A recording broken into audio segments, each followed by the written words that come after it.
Big boss live update നമ്മുടെ big ബോസിനകത്ത് ആ പാവ ടാസ്ക് ഗംഭീരമായിട്ട് മുന്നേറിക്കൊണ്ടിരിക്കുകയാണ്. പക്ഷെ ഭയങ്കരമായിട്ട് ഫിസിക്കലായിട്ടുള്ള ഭയങ്കര അറ്റാക്ക് നടക്കുന്നുണ്ട് ബിഗ് ബോസിനകത്ത്. കാരണം അനുമോൾക്ക് ശരിക്കും കിട്ടുന്നുണ്ട്, എല്ലാവരെയും കയ്യിൽ നിന്നും കിട്ടുന്നുണ്ട്.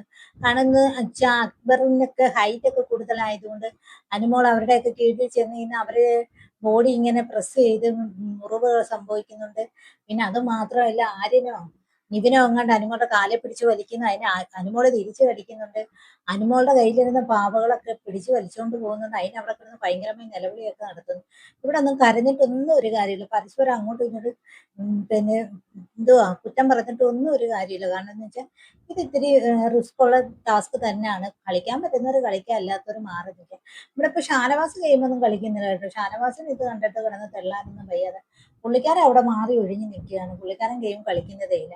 അനുമോളാണ് ഇതിന്റെ ഇടയിൽ ചെന്ന് കിടന്നിട്ട് എന്തായാലും ഫിസിക്കലായിട്ടുള്ള അഗ്രഷൻ എവിടെ ഉണ്ടാവും. കാരണം വേറെ ആർക്കും ഒരു വിഷയമില്ല. പക്ഷെ അനുമോൾക്ക് മാത്രം അനുമോളുടെ ദേഹത്ത് ചവിട്ടി, മുട്ടയെ തട്ടി, ദേഹം വെച്ച് അമക്കി, കാലേ കടിച്ചു, കയ്യെ പിടിച്ചു എന്നൊക്കെ പറഞ്ഞ് അനുമോൾ അവിടെ കിടന്ന് ബഹളം വെക്കുന്നു. ഇതിനൊക്കെ പറ്റാത്ത അനുമോളാണ് ഈ ഗെയിം കളിക്കാൻ നിൽക്കേണ്ട ആവശ്യമില്ല. അവിടെ അങ്ങനെ മാറി ഒതുങ്ങി എന്ന് വെച്ചാൽ കരച്ചിലോടെ കരച്ചിൽ തന്നെ, അതിന്റെ കൂടെ ശാപവും.